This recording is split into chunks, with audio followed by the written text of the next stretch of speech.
ഞാൻ ഓഡിബിളും വിസിബിളും ആണല്ലോ അല്ലെ? വേറെ ഓക്കെ. എന്നെ കുറിച്ച് പ്രിയ ദേവദാസി പറഞ്ഞ വാക്കുകൾക്കൊക്കെ നന്ദിയുണ്ട്. ദൈവം അപ്രകാരം ദൈവം ആഗ്രഹിക്കുന്ന അളവില് എന്നെ കർത്താവിന് വേണ്ടി പ്രയോജനപ്പെടുത്തുവാനായിട്ട് ഞാൻ പൂർണ്ണമായിട്ട് എന്നെ സമർപ്പിക്കുന്നു. നമുക്ക് ഒരു വാക്ക് ഒന്ന് സമർപ്പിച്ചിട്ട് നമ്മുടെ വചന ശുശ്രൂഷ ആരംഭിക്കാമെന്ന് ഞാൻ ചിന്തിക്കുന്നു. കർത്താവെ, അവിടുത്തെ കരങ്ങളിലേക്ക് അടിയനെ പൂർണ്ണമായി സമർപ്പിക്കുന്നു. അവിടുത്തെ ഉപകരണമാക്കി അടിയനെ തീർക്കണമേ. അടിയനിലൂടെ കർത്താവ് സംസാരിക്കുവാൻ കർത്താവിന്റെ പ്രസാദം തോന്നണമേ. അടിയന് ആവശ്യമായ കറക്ഷൻ, അങ്ങയുടെ മക്കൾക്ക് ആവശ്യമായ ആത്മീയ വർധന, എല്ലാവരുപരിയായ ദൈവത്തിന്റെ നാമത്തിലൂടെ മഹത്വം എടുക്കുവാൻ അടിയനെ കർത്താവെ പൂർണ്ണമായി കർത്താവിന്റെ കരുണയായതുമായി സമർപ്പിക്കുന്നു. കർത്താവെ, സ്തോത്രം. അങ്ങയുടെ സാന്നിധ്യം കൂടി വരലുള്ളോണ്ട് സ്തോത്രം. അങ്ങയുടെ മക്കളുടെ കർത്താവ് ആത്മാർത്ഥതയോടെയുള്ള കർത്താവെ സമർപ്പണം കർത്താവ് അറിയുന്നോണ്ട് സ്തോത്രം. അതെല്ലാം കർത്താവ് മാനിക്കുന്നതിനായി സ്തോത്രം. അടിയനെ പൂർണ്ണമായി സമർപ്പിക്കുന്നു. പ്രാർത്ഥനയായിട്ടിനായി സ്തോത്രം. യേശുവിൻ നാമത്തിൽ തന്നെ. ദൈവനാമത്തിന് മഹത്വം ഉണ്ടായിരിക്കട്ടെ. എനിക്ക് ഈ അനുഗ്രഹിക്കപ്പെട്ട കൂട്ടായ്മയിൽ കൂടുന്നത് വളരെ സന്തോഷമാണ്. പക്ഷെ ബുധനാഴ്ചകളിൽ ഞങ്ങൾക്ക് അവിടെ 9 മണിക്ക് ക്ലാസ് തുടങ്ങുന്നുണ്ട്. അതിന് പോകാനുള്ള തിരക്ക്, ബ്രേക്ക്ഫാസ്റ്റിന് പോകുന്ന തിരക്ക് ഒക്കെ ആയതുകൊണ്ട് 9-ന് ക്ലാസ്സും തുടങ്ങുന്നതുകൊണ്ട് എനിക്ക് കൂടാൻ പറ്റാറില്ല. ചിലപ്പോൾ അല്പസമയം കൂടി പിന്നെ പെട്ടെന്ന് ലീവ് ചെയ്യേണ്ടതായിട്ട് വരാറുണ്ട്. ഇത് ലീഡ് ചെയ്യുന്ന പ്രിയ ഫേബ സിസ്റ്റർ ഓർത്ത് ദൈവത്തെ സ്തുതിക്കുന്നു. വളരെ ആത്മാർത്ഥയോടെ ഞാൻ പല ഓൺലൈൻ മീറ്റിങ്ങിലും കൂടിയിട്ടുണ്ട്, വചനം പറഞ്ഞിട്ടുണ്ട്. പക്ഷെ ഇത്രയേറെ ആത്മാർത്ഥതയോടെയും പ്രതിഷ്ഠയോടെയും സമർപ്പണത്തോടെ ഈ മീറ്റിംഗ് കൊണ്ടുപോകുവാനായിട്ട് ദൈവദാസിയെ കർത്താവ് ബലപ്പെടുത്തുന്നതിനായിട്ട് ഞാൻ ദൈവത്തെ സ്തുതിക്കുന്നു. കഴിഞ്ഞ പ്രാവശ്യം, അതിന്റെ മുമ്പത്തെ പ്രാവശ്യം ഞാൻ ദൈവവചനം സംസാരിച്ചപ്പോഴൊക്കെ ദൈവദാസി തലേ ദിവസം വിളിക്കും, ഒരുമിച്ചേറെ നേരം ദൈവസന്നിധിയിൽ പ്രാർത്ഥിക്കും. എന്നിട്ട് എന്നോട് പറയും, വൈകിട്ട് ഞങ്ങൾ 2-3 പേര് കൂടി ഈ മീറ്റിങ്ങിനെ ഓർത്ത് പ്രാർത്ഥിക്കും, ധൈര്യമായിട്ടിരിക്കും എന്നൊക്കെ പറഞ്ഞ് അതിനോടുള്ള ഒരു സമർപ്പണം, അതിനോടുള്ള ഒരു ആത്മാർത്ഥത എനിക്ക് വളരെയേറെ എൻ്റെ ഹൃദയത്തില് ഫീൽ ചെയ്യാൻ ഇടയായി തീർന്നു. അതുപോലെ അനുഗ്രഹിക്കപ്പെട്ട ആരാധന ലീഡ് ചെയ്ത ജിറ്റിമോളെ കുടുംബത്തെ ഓർത്ത് ദൈവത്തെ സ്തുതിക്കുന്നു. ഈ ആരാധന ദാഹത്തോടെ ആയിരിക്കുന്ന എല്ലാ മക്കളെ ഓർത്ത് ദൈവത്തെ സ്തുതിക്കുന്നു. എൻ്റെ സ്നേഹവന്ദനത്തെ അറിയിക്കുന്നു. വീണ്ടും എനിക്കൊരു അവസരം തന്നതിൽ ഞാൻ ദൈവനാമത്തിലെ നന്ദി അറിയിക്കുന്നു.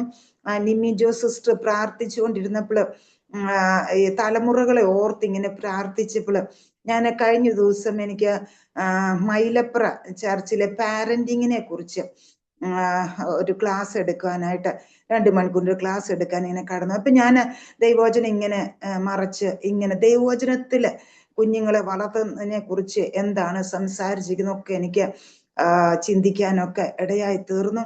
നമ്മള് ആത്മപരിശോധന നമ്മൾ നടത്തേണ്ടത് അത്യാവശ്യമായിട്ടുണ്ട്. കാരണം പഴയ നിയമത്തില് ഷടനും മത്സരിയുമാണെങ്കിൽ തല്ലിക്കൊല്ലാൻ പറഞ്ഞെങ്കിൽ പുതിയ നിയമത്തില് മക്കളെ കോപിപ്പിക്കാതെ, അപ്പൊ മക്കള് കോപത്തോടെ എന്തെങ്കിലും ചെയ്യുന്നെങ്കിൽ നമ്മൾ ആത്മപരിശോധന നടത്തണം. നമ്മുടെ ഭാഗത്ത് മക്കളെ പ്രവോക്ക് ചെയ്യുന്ന എന്തെങ്കിലും വന്നോ?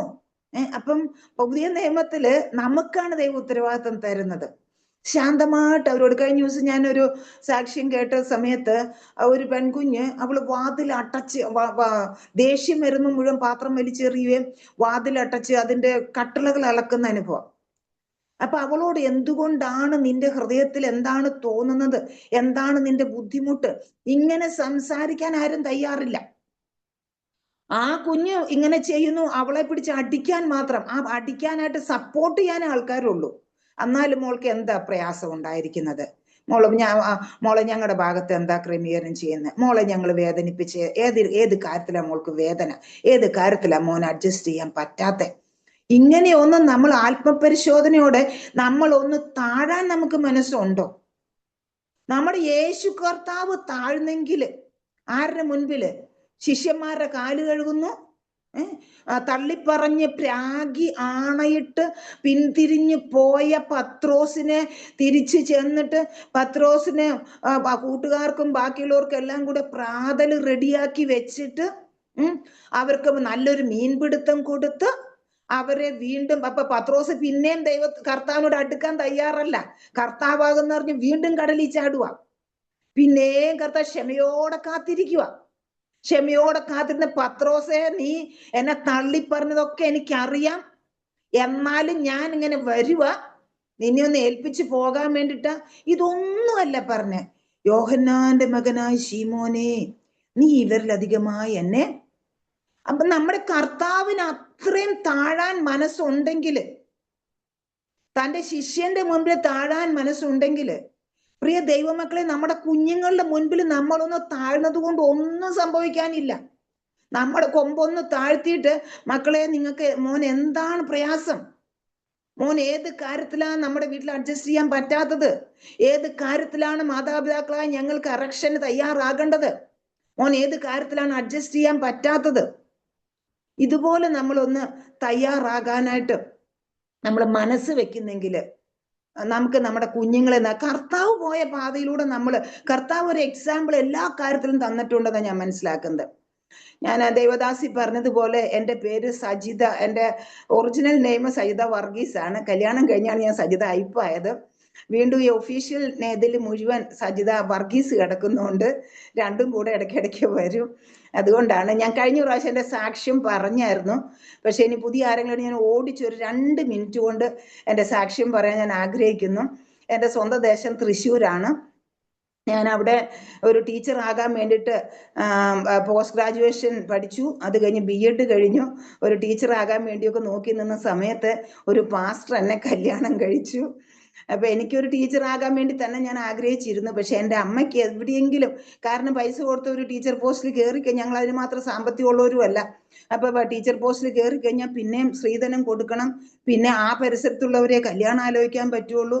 ഇങ്ങനത്തെയൊക്കെ കാരണങ്ങളൊക്കെ കൊണ്ട് ഞാൻ വിവാഹം കഴിഞ്ഞപ്പോൾ സെമിനാരിയിൽ, മണക്കാല ഫെത്തിയോർക്കൽ സെമിനാരിൽ പഠിപ്പിക്കുമായിരുന്നു എൻ്റെ ഹസ്ബൻഡ്. അതിനുശേഷം എനിക്കും ദൈവവിളി ബോധ്യപ്പെടുവാൻ ഇടയായി തീർന്നു. പ്രിയ ദൈവമക്കളെ, എനിക്ക് യാതൊരു യോഗ്യതയും കർത്താവിൻ്റെ വേല ചെയ്യാനായിട്ടില്ല. കർത്താവ് തൻ്റെ സ്നേഹത്തിൽ എന്നെ വിളിച്ചു, വേർതിരിച്ചു, കർത്താവിൻ്റെ ഹിതം എന്നെ അറിയിച്ചു. യിരെമ്യാവ് പറയുന്നത് പോലെ, നീ എന്നെ സമ്മതിപ്പിച്ചു, ഞാൻ സമ്മതിച്ചും പോയി എന്ന് പറയുന്നത് പോലെ, കർത്താവിൻ്റെ ഹിതത്തിനായിട്ട് ഞാൻ മനസ്സോടെ സമ്മതിച്ചു. എൻ്റെ കർത്താവ് എന്നെ കരുണയോടെ ഇതുവരെ നിലനിർത്തി. ഞാൻ ചെറിയ കൂട്ടുകാരുകളൊക്കെ തുടങ്ങിയ സമയത്ത് എനിക്ക് ദൈവവചനം സിസ്റ്റമാറ്റിക് ആയിട്ട് പഠിക്കണം. ആരെങ്കിലും ഒരു സംശയം ചോദിച്ചാൽ അതൊന്ന് തിരുത്തി കൊടുക്കണമെങ്കിൽ അതിൻ്റെ അത്യാവശ്യമായിട്ട് എനിക്ക് അത് പഠിക്കണമെന്ന് ഞാൻ ദൈവസന്നിധിയിൽ കണ്ണുനീരോടെ പ്രാർത്ഥിച്ചു. ദൈവം എനിക്ക് അതിനൊരു അവസരം തന്നു. അങ്ങനെ പഠിപ്പിക്കേണ്ട സമയത്ത് ഞാൻ ദൈവത്തോട് ചോദിച്ചു, കർത്താവെ, ഇതെനിക്ക് കർത്താവ് വെച്ചിട്ടുള്ളതാണോ, കർത്താവ് എന്നെ അനുവദിച്ചിട്ടുള്ളതാണോ എന്നൊക്കെ ഞാൻ ദൈവത്തിനെ ചോദിച്ചു. ഇപ്പൊ കർത്താവിനോട് സംസാരിച്ച് എന്നെ സുവിശേഷ വേലയ്ക്കായിട്ട് സമർപ്പിക്കാൻ ഇടയായ വചനം യെശയ്യാവ് 42:6-7 കുരുട്ടുകളിലെ തുറക്കുവാനും അന്ധകാരത്തിലിരിക്കുന്നതിനെ കാരാഗ്രഹത്തും ബദ്ധന്മാരെ കുണ്ടറയിൽ നിന്ന് വിടിവിപ്പാൻ ഞാൻ നിന്നെ നീതിയോടെ വിളിച്ചിരിക്കുന്നു എന്ന ശബ്ദത്തിന് മുൻപിലാണ് ഞാൻ കർത്താവിന് ഇതായിട്ട് സമർപ്പിച്ചത്. അപ്പൊ ആ കുരുട്ടുകളിലെ തുറക്കുവാനായിട്ട് ദൈവവചനം പഠിപ്പിക്കണമെന്ന് കർത്താവ് എന്നോട് പറഞ്ഞതനുസരിച്ച് ഞാൻ ദൈവവചനം പഠിപ്പിക്കുന്നു. ഞങ്ങൾക്കൊരു കൊച്ചു സഭയുണ്ട്. ദേവദാസി പറഞ്ഞതുപോലെ എനിക്ക് 2 ആൺമക്കളാണ്. 2 പേരും വിവാഹിതരായി. 2 പേർക്കും ഓരോ കുഞ്ഞു മക്കളെ ഓരോരോ മക്കളെ ദൈവം കൊടുത്തിരിക്കുന്നു. എൻ്റെ ഹസ്ബൻഡ് മണക്കാല ഫെത്തിയോർക്കൽ സെമിനാരിയിൽ അധ്യാപകനായിരിക്കുന്നു. ഇതാണ് എൻ്റെ ചെറിയ ഒരു സാക്ഷ്യം. അതുപോലെ ഇപ്പൊ എനിക്ക് ഈ യൗവനക്കാരോട് ഇടപെടാനാണ്. ഞാൻ കൃപാവരം പ്രാപിച്ച നാളിൽ കർത്താവ് എന്നോട് സംസാരിച്ച യൗവന തലമുറയെ, ആ സ്കൂൾ തലത്തിൽ നിന്ന് കോളേജിലേക്ക് കയറുന്നതിന് മുൻപേ ഉള്ള കുഞ്ഞുങ്ങളെ, അവരെ വെച്ച് പ്രാർത്ഥിക്കാനായിട്ടും അവരോട് ഇടപെടാനുമായിട്ടാണ് കർത്താവ് എന്നോട് ഇടപെടുവാനായിട്ട് ഒന്നാമത് കർത്താവ് എനിക്ക് തന്ന ഒരു ഉത്തരവാദിത്തം. അപ്പൊ ഈ ദിവസങ്ങളിൽ നമ്മുടെ കുഞ്ഞുങ്ങളെ വലവീശി പിടിക്കുന്ന അനേക കെണികൾ കാണുന്നത് കൊണ്ട് എനിക്ക് അവരോടൊന്ന് ഇടപെടണമെങ്കിൽ സൈക്കോളജി പഠിക്കണമെന്ന്, അവരെ ഒന്ന് മനസ്സിലാക്കാനായിട്ട് ശ്രമിക്കണമെന്നൊക്കെ ഒരു ആഗ്രഹം എൻ്റെ മനസ്സിൽ, അതിനുള്ളൊരു പാഷൻ ദൈവം തന്നു. അത് ദൈവം തന്നെ തന്ന പാഷനാണ് ഞാൻ പൂർണ്ണമായിട്ടും ചിന്തിക്കുന്നു. കാരണം എൻ്റെ കുറെ പാഷന്റെ പിന്നാലെ പോയത് ഒന്നും കംപ്ലീറ്റ് ചെയ്യാൻ സാധിച്ചില്ല.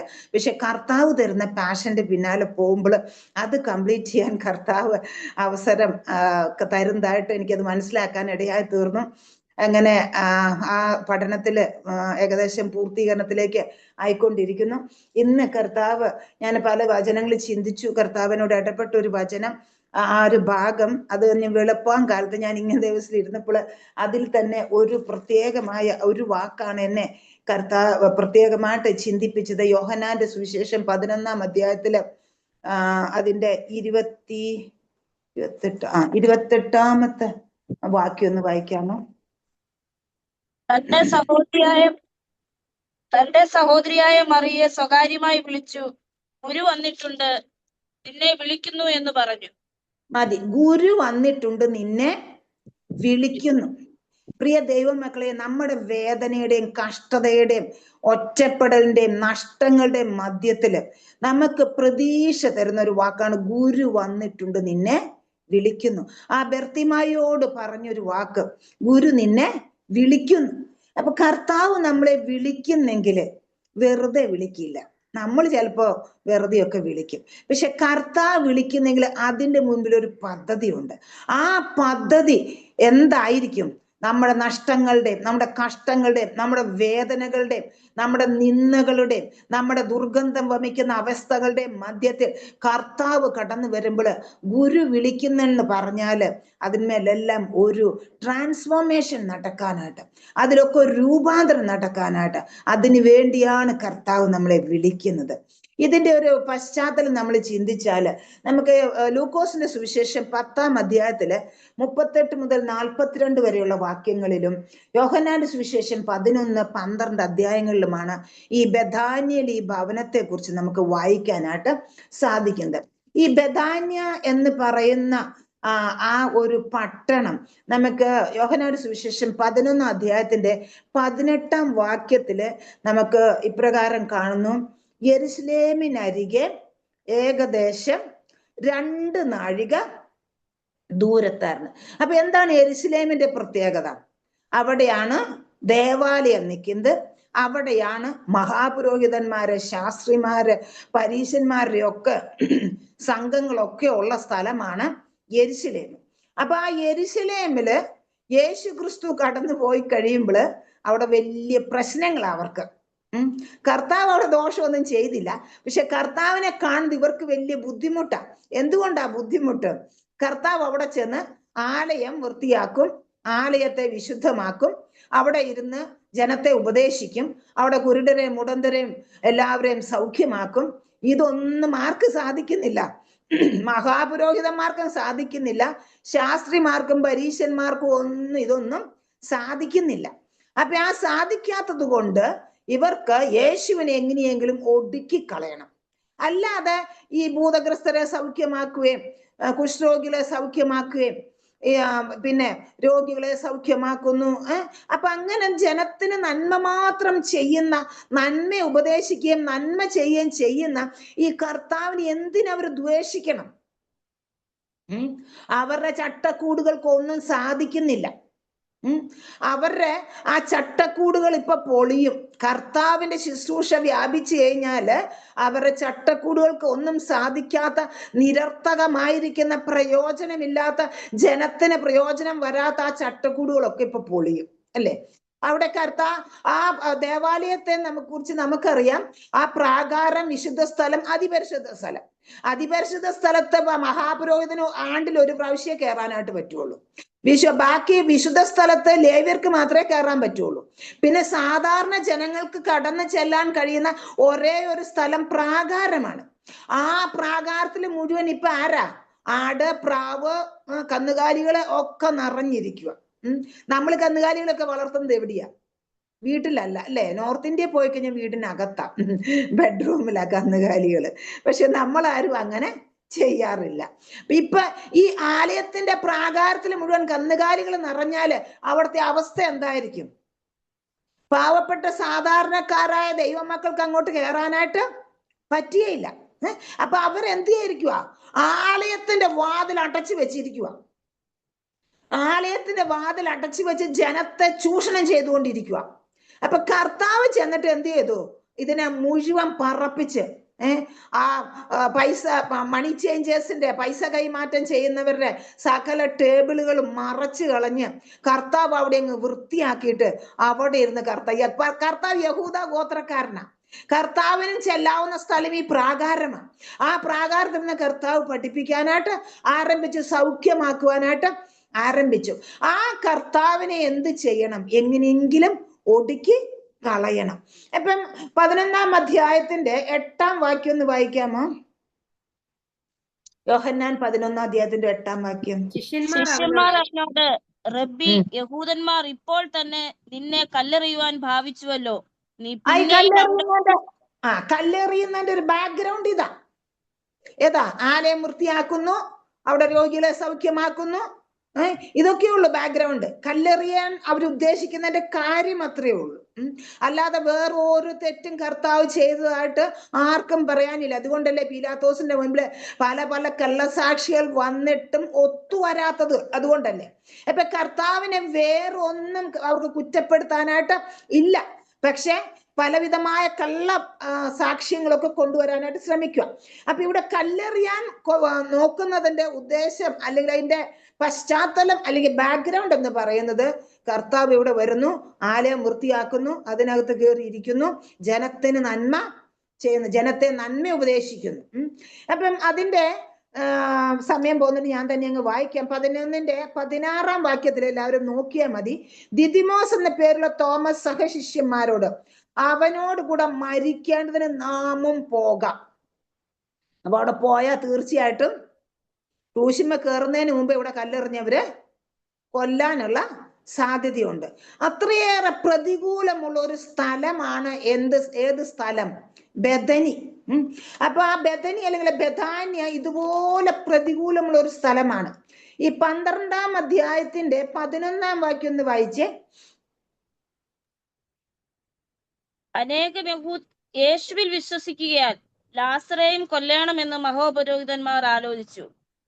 ഈ 4-ാം ദിവസം നാറ്റം വെച്ച ഉയർത്തെഴുന്നേറ്റ് ആ ലാസറിനെയും കൂടെ കൊല്ലണമെന്ന്. എന്തിനു വേണ്ടിയിട്ടാ?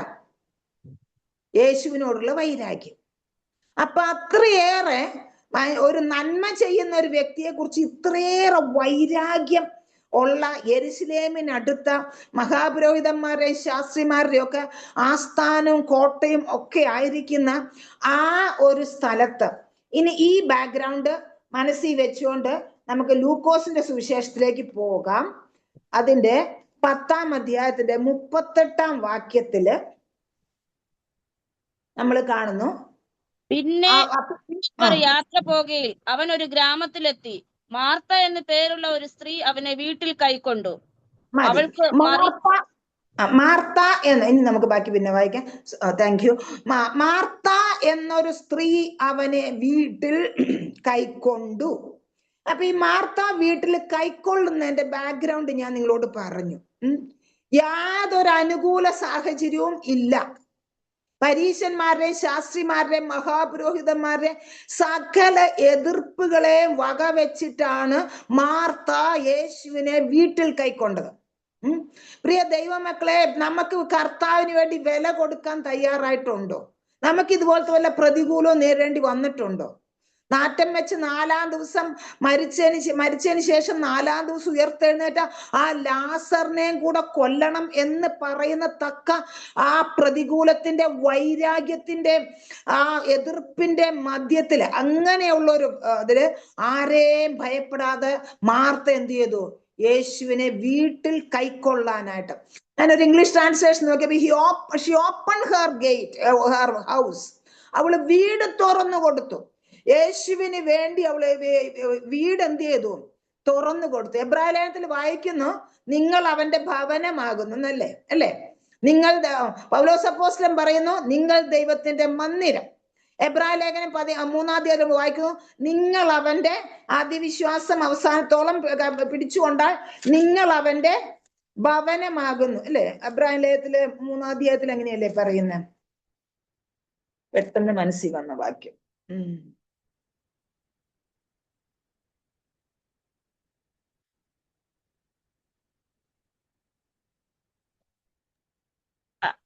ഏഴാം വാക്യം. ക്രിസ്തുവോ അവന്റെ ഭവനത്തിന് അധികാരിയായ പുത്രൻ തന്നെ. പ്രത്യാശയുടെ ധൈര്യവും പ്രശംസയും നാം അവസാനത്തോളം മുറുകെ പിടിച്ചുകൊണ്ടാൽ നാം തന്നെ അവന്റെ ഭവനമാകുന്നു. അപ്പൊ മാർത്ത എന്ത് ചെയ്തു? വീട് തുറന്നു കൊടുത്തു. വെളിപ്പാട് പുസ്തകം നമ്മൾ വായിക്കുന്നുണ്ട്, ലവോദിക്ക സഭയോട് പറഞ്ഞ് ഞാൻ വാതിൽക്കൽ നിന്ന് മുട്ടുന്നു. പ്രിയ ദൈവമക്കളെ, നമ്മളെ ഹൃദയം തുറന്നു കൊടുത്തിട്ടുണ്ടോ? നമ്മുടെ കർത്താവിന് വേണ്ടി നമ്മുടെ ഹൃദയം തുറന്ന് കൊടുത്തിട്ടുണ്ട്. ആ മാർത്ത എന്ത് ചെയ്തു? തന്റെ ഭവനം ആ കാലഘട്ടത്തിൽ. അപ്പൊ യേശുവിനെ കുറിച്ചുള്ള ആ സമയത്ത് അവളുടെ കാഴ്ചപ്പാട് എന്തായിരുന്നു? യേശുവിനെ കുറിച്ചുള്ള കാഴ്ചപ്പാട് അപ്പം മരിച്ചിട്ടില്ല, ഉയർത്തെഴുന്നേറ്റിട്ടില്ല, സ്വർഗാരോഹണം ചെയ്തിട്ടില്ല, പരിശുദ്ധാത്മാവ് വന്നിട്ടില്ല. അപ്പൊ ഒരു പ്രവാചകൻ, അല്ലെ? നന്മ ചെയ്യുന്ന, നന്മ ഉപദേശിക്കുന്ന ഒരു പ്രവാചകൻ. അപ്പൊ അങ്ങനെയുള്ള ഒരു ആ ശൂനേംകാർത്തി മനസ്സിലാക്കിയതുപോലെ, ശൂനേംകാർത്തി എന്താ മനസ്സിലാക്കിയ? കൂടെ കൂടി ഈ വഴിയായി കടന്നു പോകുന്ന വിശുദ്ധനായ ഒരു ദൈവ മനുഷ്യൻ. അതുപോലെയുള്ള ഒരു കാഴ്ചപ്പാടാണ് മാർത്തയ്ക്ക് ഉണ്ടായിരുന്നത്. അപ്പൊ കർത്താവ് എന്താ പറഞ്ഞത്? നിങ്ങളെ കൈക്കൊള്ളുന്നു, എന്നെ കൈക്കൊള്ളുന്നു. അപ്പൊ കർത്താവിനെ കൈക്കൊണ്ടത് അത് അവൾക്ക് വളരെ നന്മയായി തീർന്നു എന്ന് തന്നെയാണ്. അപ്പൊ ഇതുപോലുള്ള പ്രതികൂല സാഹചര്യത്തില് നമ്മൾ ദൈവവചനം പരിശോധിക്കുമ്പോൾ ദൈവവചനത്തിലെ സ്ത്രീകള് ആ സൂതികർമ്മികൾ പറയുന്ന പോലെ നല്ല തിറമുള്ളവരാ, അവര് നല്ല ധൈര്യമുള്ളവരാ. അവരാരും ഇങ്ങനെ മോശയുടെ അമ്മയുടെ ധൈര്യം എന്തായിരുന്നു? സൂതികർമ്മിണികളുടെ സിപ്രയുടെയും പൂവയുടെയും ധൈര്യം എന്തായിരുന്നു?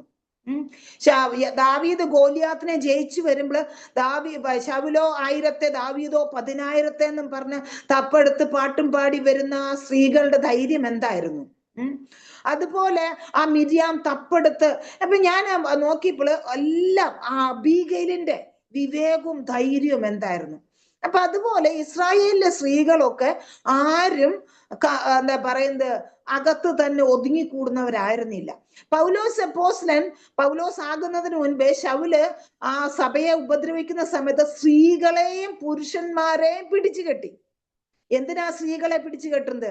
അടുക്കളയിൽ ഇരുന്ന് കഞ്ഞിയും കറിയും വെക്കുന്ന സ്ത്രീകളെ പൗലോസ് അപ്പോസ്തലനെ പിടിച്ചു കെട്ടാൻ്റെ ആവശ്യമൊന്നും ഇല്ല. പക്ഷെ സ്ത്രീകള് സുവിശേഷ വേലയിൽ കർമ്മനിരതരായിരുന്നു. അതുകൊണ്ടാണ് അവരെ പിടിച്ചു കെട്ടുവാനായിട്ട് ഇടയായി തീർന്നത്. അപ്പൊ എങ്ങനെ നമ്മുടെ സമയം മുന്നോട്ട് പോകുന്നതുകൊണ്ട് ഞാൻ പെട്ടെന്ന് മുന്നോട്ട് പോകട്ടെ. അപ്പൊ സ്ത്രീ മാർത്ത എന്നുള്ള പേര് അവൾ എന്ത് ചെയ്തു? യേശുവിനെ വീട്ടിൽ കൈക്കൊള്ളാനായിട്ട് വളരെ പ്രതികൂലത്തിന്റെ എതിർപ്പിന്റെ മധ്യത്തിൽ വളരെ ധൈര്യത്തോടെ യേശുവിനെ വീട്ടിൽ കൈക്കൊള്ളാനായിട്ട് ഇടയായി തീർന്നു. അപ്പൊ അവൾക്കൊരു സഹോദരി ഉണ്ട്.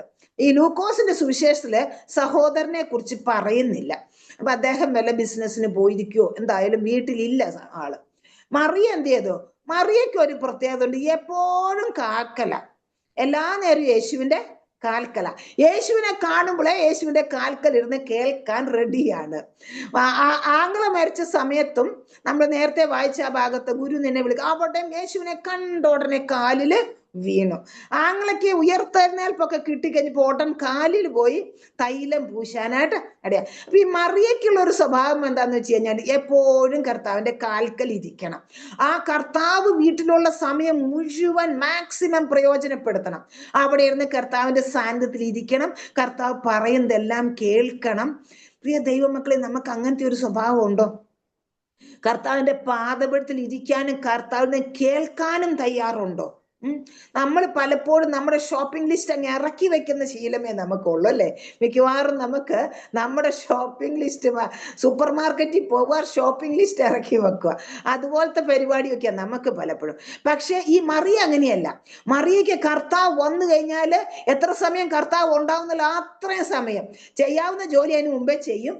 ബാക്കി പിന്നെ കർത്താവ് വന്നു കഴിഞ്ഞാൽ ജോലി ചെയ്യാനൊന്നും അത് പിന്നെ ചെയ്യാന്നേ, അവിടെ കിടക്കട്ടെ. അല്ലെങ്കിൽ വെള്ളം വീഞ്ഞാക്കിയ കർത്താവ് നമ്മൾ ചെയ്യുന്നതിന്റെ ബാക്കി പോരായ്മ കർത്താവ് നികത്തിക്കോളും. അല്ലെങ്കിൽ 5 അപ്പം കൊണ്ട് 5000 പേരെ പോഷിപ്പിക്കുന്ന കർത്താവ് നമ്മൾ വെച്ചത് കുറവാണെങ്കിൽ അതിനെ പോഷിപ്പിച്ചോളും. പക്ഷെ കർത്താവിന്റെ സന്നിധി ഇരിക്കാൻ നമുക്ക് എപ്പോഴും പറ്റില്ല. കർത്താവിന്റെ സന്നിധി ഇരിക്കാൻ നമുക്ക് സമയം സാഹചര്യം ഒത്തു കിട്ടുന്ന സമയത്ത് പ്രിയ ദൈവമക്കളെ നമ്മളത് മാക്സിമം പ്രയോജനപ്പെടുത്താൻ തയ്യാറാകണം. അപ്പൊ അവള് പോയി പാദപീഠത്തിലൊക്കെ ഇരിക്കുമ്പോൾ മാർത്തയ്ക്ക് ഒരു വലിയൊരു ബുദ്ധിമുട്ട് വന്നല്ലേ. അപ്പൊ മാർത്ത എന്ത് ചെയ്തു? യേശുവിനോട് പോയി സങ്കടമൊക്കെ പറഞ്ഞു. അപ്പൊ പോയി പറഞ്ഞത് ആരോടാ? നമ്മളാണെങ്കിൽ എന്ത് ചെയ്യുന്നറിയോ? ഞരങ്ങി ഒരു വിധത്തിൽ ആ ജോലിയൊക്കെ ചെയ്ത് എല്ലാവർക്കും ഭക്ഷണമൊക്കെ കൊടുത്ത് അത് കഴിഞ്ഞ് കർത്താവ് അങ്ങോട്ട് പോയി കഴിഞ്ഞാൽ അനീതിയോട് പെരുമഴക്ക്, അല്ലേ? ഇങ്ങനെയാണോ ചെയ്യുന്നത്? അല്ലെങ്കിൽ പിന്നെ സ്വന്തക്കാർ അപ്പുറത്തും ഇപ്പുറത്തും അവരോട് പോയി പറഞ്ഞു, അയൽവക്കാരുണ്ടെങ്കിൽ അവരോട് പറഞ്ഞു, സഭാവിശ്വാസികൾ അവരോട് പറഞ്ഞു. വല്ലവരും വന്നാലുണ്ടല്ലോ, വീട്ടിൽ വിരുന്നുകാർ വന്നാലുണ്ടല്ലോ, അവരുടെ മുമ്പിൽ അങ്ങ് അവൾ പോയിരിക്കും. സകല പണി ഞാൻ തന്നെ. ഇതാണ് അവരുടെ പരിപാടി. ഇതൊന്നുമല്ല അവള് ചെന്ന്. പ്രിയ ദൈവമക്കളെ, ആരോട് നമുക്ക് ഞെരക്കണം? മക്കളോടാണെങ്കിലോ പങ്കാളിയോടാണെങ്കിലോ ആരോട് നമുക്ക് ഞെരക്കമോ ഒത്തുപോകാൻ ബുദ്ധിമുട്ടോ നമുക്ക് നമ്മളത് ദൈവത്തിന്റെ പാദപീഠത്തിലേക്ക് ഒന്ന് കൊണ്ടുപോവാം. പ്രയാസമുള്ള സകല കാര്യങ്ങളും നമുക്ക് എവിടെ കൊണ്ടുവരാം? കർത്താവിന്റെ പാദപീഠത്തിലേക്ക് കൊണ്ടുവരാം. കർത്താവിന്റെ പാദപീഠത്തിലേക്ക് കൊണ്ടുവന്ന് അതിന് എന്നേക്കൊരു പരിഹാരമായി. നമ്മൾ അപ്പുറത്തും ഇപ്പുറത്തും പോയി നടന്ന് പറഞ്ഞാല് നമ്മുടെ പ്രശ്നം വഷളാകുന്നതല്ലാതെ നമുക്ക് യാതൊരു പരിഹാരവും ഉണ്ടാകില്ല. മാർത്ത ചെന്ന് കറക്റ്റ് പറയേണ്ടടുത്ത് പോയി പറഞ്ഞു. എവിടെ പോയി പറഞ്ഞു? കർത്താവിനോട് പോയി പറഞ്ഞു. അപ്പൊ കർത്താവിൽ നിന്ന് മാർത്ത ഉദ്ദേശിക്കുന്ന ഒരു മറുപടിയല്ല കിട്ടുന്നത്. നീ പലതിനെ ചൊല്ലി വിചാരം പെട്ട് മനം കലങ്ങിയിരിക്കുന്നു. പ്രിയ ദൈവമക്കളെ, ഈ കലങ്ങിയ ഹൃദയത്തിൽ വിശ്വാസം ഉണ്ടാവോ? കലങ്ങിയ ഹൃദയത്തില് എന്തായിരിക്കും? എപ്പോഴും ഒരു ഭയവും വേവലാതി അല്ലേ? അതുകൊണ്ടല്ലേ കർത്താവ് നിങ്ങളുടെ ഹൃദയം കലങ്ങി പോകരുത്, ദൈവത്തിൽ വിശ്വസിപ്പിൻ, എന്നിലും വിശ്വസിപ്പിൻ. അപ്പൊ ഈ കലങ്ങുന്ന ഹൃദയത്തിൽ എന്തില്ല? വിശ്വാസമില്ല. അപ്പൊ മാർത്തയ്ക്ക് ദൈവത്തെ, കർത്താവിനെ വിശ്വസിക്കാൻ കഴിയാത്തത് കൊണ്ട് മനം കലങ്ങി. മാർത്ത ആ കറക്റ്റ് ഏറ്റെടുത്തു കേട്ടോ. നമുക്കാണെങ്കിൽ ഒരാള് നമ്മളോട് ആലോചനയോ ദൂതോ പറഞ്ഞു കഴിഞ്ഞാല്, ഞാൻ കണ്ടിട്ടുണ്ട് ചില മനുഷ്യരെ അവരുദ്ദേശിക്കുന്ന ദൂത് കിട്ടുന്നത് വരെ അവര് പ്രവാചകന്മാരുടെ പിന്നാലെ പോകുന്നവരെ ഞാൻ കണ്ടിട്ടുണ്ട്. പക്ഷെ ഒരു കറക്ഷന്റെ ദൂത് പറഞ്ഞാല് അത് ഏറ്റെടുക്കാൻ ആ ശേഷം മനസ്സില്ല. അപ്പം മാർത്ത പക്ഷെ അങ്ങനെയല്ലായിരുന്നു. മാർത്ത, നമ്മൾക്ക് ആ വാക്കൊക്കെ കാണുമ്പോൾ നമുക്ക് മാർത്തയെ കുറിച്ച് ഒരു നെഗറ്റീവ് ആയിട്ടുള്ളതൊക്കെ തോന്നും. പക്ഷേങ്കില് മാർത്ത കർത്താവ് പറഞ്ഞ ആ കാര്യം, ആ കറക്ഷൻ പൂർണ്ണമായിട്ട് ഏറ്റെടുത്തു. അത് നമുക്ക് എങ്ങനെ മനസ്സിലാക്കാൻ പറ്റും? യോഹന്നാന്റെ സുവിശേഷം 12-ാം അധ്യായത്തിലേക്ക് വരുമ്പോൾ അവിടെ 2-ാം വാക്യം എന്ന് 12:2 യോഹന്നാൻ. അവർ അവനൊരു അത്താഴമൊരുക്കി. മാർത്ത ശുശ്രൂഷ ചെയ്തു. ലാസറോ അവനോടുകൂടെ പന്തിയിൽ ഇരുന്നവരിൽ ഒരുവനായിരുന്നു. അപ്പോൾ മറിയ വിലയേറിയ സ്വച്ഛജട മാംസി തൈലം ഒരു റാത്തലെടുത്ത് യേശുവിന്റെ കാലിൽ പൂശി തന്റെ തലമുടി കൊണ്ട് കാൽ തുവർത്തി. തൈലത്തിന്റെ സൗരഭ്യം കൊണ്ട് വീട് നിറഞ്ഞു. എന്നാൽ മതി. അപ്പൊ അവിടെ മാർത്ത ശുശ്രൂഷ ചെയ്ത് ഇപ്പൊ ഒരു പരാതിയും ഇല്ല കേട്ടോ. വീണ്ടും മറിയ പാദപീഠത്തിൽ തന്നെയാണ്. പക്ഷേങ്കില് യാതൊരു പരാതിയും മാർത്തയ്ക്ക് ഇല്ല. അപ്പൊ മാർത്ത ആ കറക്ഷൻ കറക്റ്റായിട്ട് എന്ത് ചെയ്തു? റിസീവ് ചെയ്തു അല്ലെ? അപ്പൊ ഈ വിധമായ ഒരു കാര്യം നമുക്കുണ്ടോ? യേശുവിന് വേണ്ടി ഹൃദയം തുറക്കുന്ന ഒരു അനുഭവം, നമ്മുടെ പരാതികളെല്ലാം കർത്താവിലേക്ക് സമർപ്പിക്കുന്ന ഒരു അനുഭവം. കർത്താവ് നമ്മളോടൊരു കറക്ഷൻ പറഞ്ഞാൽ അത് ഏറ്റെടുത്ത്, അത് ചോദ്യം ചെയ്യാതെ അത് ഏറ്റെടുത്ത് അതുപോലെ അതിനെ സ്വീകരിച്ച് ജീവിതത്തിൽ ക്രമീകരണം വരുത്താൻ തയ്യാറാകുന്ന ഒരു അനുഭവം. ഇതൊക്കെ നമ്മുടെ ജീവിതത്തിൽ ഉണ്ടെങ്കിൽ നമ്മുടെ ജീവിതത്തിന്റെ പ്രതിസന്ധികൾ മേൽ കർത്താവിന് ഇറങ്ങി വരാൻ വളരെ സ്നേഹമുണ്ടെന്നാണ് ഞാൻ ചിന്തിക്കുന്നത്. പിന്നെ ആ ഭാഗമൊക്കെ നമുക്ക് വളരെ പരിചയമുള്ളതുകൊണ്ട് ഞാൻ ഇനി അങ്ങോട്ട് പോകുന്നില്ല, കാരണം നമുക്ക് സമയവും വളരെ മുന്നോട്ട് പോകുന്നില്ല. ഇനി ഇങ്ങനെ കർത്താവിനെ കൈക്കൊണ്ട് 2 പെങ്ങന്മാരുണ്ട്. ഒരാള് കർത്താവിനെ കൈക്കൊണ്ടു ആ ശുശ്രൂഷ ചെയ്യുന്നതിൽ വളരെ ബദ്ധശ്രദ്ധയായിരിക്കുന്ന ഒരു സഹോദരി. മറ്റേ സഹോദരിയാണ് ഫുൾ ടൈം കർത്താവിന്റെ പാദപിടിയിൽ നിന്ന് കർത്താവിന്റെ വചനം കേൾക്കുന്ന ഒരു പുള്ളിക്കാരത്തി. ഈ 2 പെങ്ങന്മാർക്കുള്ള ഏക സഹോദരനെ അല്ലെങ്കിൽ അവരുടെ വീട്ടിൽ ഇതുപോലത്തെ പ്രതിസന്ധി വരാൻ സാധ്യതയുണ്ടോ? അത് വരുന്നത് ശരിയാണോ? പലരും ചോദിക്കും, അയ്യോ ഞാന് കർത്താവിനെ സേവിച്ചിട്ട് എന്തുകൊണ്ട് എൻ്റെ ജീവിതത്തിൽ ഇങ്ങനെ വന്നു? ഞാൻ ഇന്ന് വരെ നന്മ മാത്രമേ ചെയ്തിട്ടുള്ളൂ. നമ്മുടെയൊക്കെ ചിന്താഗതി അങ്ങനെയാണല്ലോ, നമ്മൾ നന്മ മാത്രമേ ചെയ്തിട്ടുള്ളൂ അല്ലേ? അപ്പൊ ഞാൻ ചെയ്തത് നന്മ മാത്രമാണ്, എന്നിട്ട് എന്തുകൊണ്ട് എനിക്ക് ഇങ്ങനെ വന്നു? ഈ സഹോദരിമാർ അങ്ങനത്തെ വല്ല ക്വസ്റ്റ്യനും അവിടെ ഉണ്ടോ? എന്തുകൊണ്ട് ഇങ്ങനെ വന്നെന്നൊരു ക്വസ്റ്റ്യൻ അവിടെ ഇല്ല. പക്ഷെ കർത്താവ് പറയുന്നുണ്ട്. ഒന്നാമത്തെ കാര്യം, നമുക്ക് ഇനി യോഹന്നാന്റെ സുവിശേഷത്തിൽ നമ്മൾ നിന്നാ മതി. അവിടെ പറയുന്നത് ഈ ദീനം മരണത്തിനായിട്ടല്ല, 11:4 അതിന്റെ 2-ാം ഭാഗം. ഈ ദീനം മരണത്തിനായിട്ടല്ല, ദൈവപുത്രൻ മഹത്വപ്പെടേണ്ടതിനത്രേ. പ്രിയ ദൈവമക്കളെ, നമ്മൾ കർത്താവിനായിട്ട് ഹൃദയം തുറന്നു കർത്താവിനെ സ്നേഹിക്കുന്നു, സൽക്കരിക്കുന്നു, കർത്താവ് പറഞ്ഞതെല്ലാം നമ്മൾ ഏറ്റെടുക്കുന്നു, ജീവിതത്തെ ക്രമീകരിക്കുന്നു. ഇതെല്ലാം നമ്മൾ ദൈവമായിട്ട് പൗലോസ് അപ്പോസ്തലൻ പറഞ്ഞതുപോലെ കേവലം നല്ല മനസാക്ഷിയോടുകൂടെ ജീവിക്കുക. ആസാഫ് പറയുന്ന പോലെ കുറ്റമില്ലായ്മയിൽ എൻ്റെ കൈകളെ കഴുകി ഞാൻ ജീവിക്കുക. നമ്മുടെ മനസാക്ഷി നമ്മളെ കുറ്റപ്പെടുത്താത്ത രീതിയിൽ ദൈവസന്നിധിയിൽ ജീവിക്കാൻ നമ്മൾ പരിശ്രമിക്കുക. ആ പരിശ്രമിക്കുന്ന സമയത്ത് മരണകരമായ ഒരു രോഗം, വൈദ്യന്മാരാൽ യാതൊരു പ്രതീക്ഷയില്ലാത്തൊരു രോഗം ജീവിതത്തിൽ കടന്നു വരിക. പക്ഷെ കർത്താവ് ഇത് നേരത്തെ ഇവരോട് പറയുന്നില്ല. പറഞ്ഞെങ്കിൽ ഒരു കുഴപ്പമില്ലായിരുന്നു. ദേ നിങ്ങളുടെ സഹോദരന് രോഗം വരാൻ പോകുന്നു, മരണം വരാൻ പോകുന്നു. പക്ഷെ ഇത് മരണത്തിനല്ല കേട്ടോ, ഇത് ദൈവനാമം മഹത്വമെടുക്കാൻ വേണ്ടിയിട്ടാണ്, ദൈവപുത്രൻ മഹത്വപ്പെടേണ്ടതിന് വേണ്ടിയിട്ടാണ്. ദൈവത്തെ ഇവിടെ 2 വാക്കാ പറയുന്നത്. ദൈവപുത്രൻ മഹത്വപ്പെടേണ്ടതിന്, ദൈവത്തിന്റെ മഹത്വത്തിനായിട്ട്. 2 കാര്യം. ഇപ്പൊ ദൈവപുത്രനായിട്ട് ഇരിക്കുക. ആ ശക്തിയോടെ ദൈവപുത്രൻ വെളിപ്പെടുന്നത് ആ റിസറക്ഷന് ശേഷം, ആ പുനരുദ്ധാനത്തിന് ശേഷം. അപ്പൊ ഇപ്പൊ ദൈവപുത്രനായിട്ട് ഇരിക്കുന്നു. അപ്പൊ ഇത് സാക്ഷാൽ ദൈവപുത്രൻ ആണ്, മശിഹ ആണ്, അല്ലെങ്കിൽ ദൈവമായിട്ട് അവതരിച്ച യേശു ക്രിസ്തുവാണ് എന്ന് ദൈവപുത്രന്റെ മഹത്വത്തിന് വേണ്ടി, ദൈവത്തിന്റെ മഹത്വത്തിന് വേണ്ടി ഈ സംഭവത്തിലൂടെ ആരാണ് യഥാർത്ഥ ദൈവം, ആരാണ് യഥാർത്ഥ മശിഹ എന്ന് കർത്താവിന് വെളിപ്പെടുത്താനായിട്ട് ഈ കുടുംബത്തെ കർത്താവ് തെരഞ്ഞെടുത്തു. പ്രിയ ദൈവമക്കളെ, പലവിധമായ കഷ്ടവും രോഗവും മരണവും നഷ്ടങ്ങളും ഒക്കെ ജീവിതത്തിൽ കടന്നു വരുമ്പോൾ ദൈവനാമത്തിന്റെ മഹത്വം, നമ്മുടെ മനസ്സാക്ഷി നമ്മളെ കുറ്റപ്പെടുത്തുന്നില്ല എങ്കിൽ നമുക്ക് ദൈവത്തോട് പ്രാഗൽഭ്യമുണ്ട്. അങ്ങനെയെങ്കിൽ നമ്മുടെ ജീവിതത്തിൽ കടന്നു വരുന്ന നഷ്ടങ്ങള് ദൈവത്തിന്റെ നാമത്തിന്റെ മഹത്വത്തിനായിട്ടാണ്. ദൈവത്തെ സ്നേഹിക്കുന്നവർക്ക്, നിർണയപ്രകാരം വിളിക്കപ്പെട്ടവർക്ക് തന്നെ സകലവും നന്മയ്ക്കായി കൂടി വ്യാപരിക്കുന്നു എന്ന് നമ്മൾ ഉറയ്ക്കാൻ കഴിയുന്നില്ലെങ്കിൽ, കലങ്ങിപ്പോകുന്ന അനുഭവമാണെങ്കിൽ ആ കലങ്ങിപ്പോകുന്ന അനുഭവത്തിൽ പിശാച് പ്രവർത്തിക്കാൻ ഇടയായിത്തീരും. നമ്മുടെ ജീവിതത്തിൽ ചിലപ്പോൾ നഷ്ടങ്ങളൊക്കെ കടന്നു വരും, രോഗങ്ങൾ കടന്നു വരാം, സാമ്പത്തിക തകർച്ച കടന്നു വരാം. അപ്പൊ അതിലൂടെയെല്ലാം നമ്മൾ സ്വന്തം മനസ്സാക്ഷി നമ്മളെ കുറ്റപ്പെടുത്തുന്നില്ല. കർത്താവിന് പരമാർത്ഥയോടെ ജീവിക്കാൻ നമ്മളാൽ ആവോളം പരിശ്രമിക്കുന്നെങ്കിൽ അതിലൊരു ദൈവമഹത്വം വെളിപ്പെടുന്ന ഒരു അനുഭവം ഉണ്ട്. അത് നമ്മൾ ഉറയ്ക്കാനായിട്ട് ഇടയായിത്തീരണം. അപ്പൊ അതാണ് ഒന്നാമത്തെ കാര്യം. അടുത്തത്, ഈ രോഗം വന്നതിന് വേറെ ഒരു ഉദ്ദേശവും കൂടെ ദൈവത്തിനുണ്ട്. അതിന് 15-ാം വാക്യം ഒന്ന് വായിക്കാമോ? യോഹന്നാൻ 11:15. ഞാൻ അവിടെ ഇല്ലാഞ്ഞതുകൊണ്ട് നിങ്ങളെ വിചാരിച്ച് സന്തോഷിക്കുന്നു. നിങ്ങൾ വിശ്വസിക്കുവാൻ ഇടയാകുമല്ലോ. എന്നാൽ നാം അവന്റെ മതി, സോറി.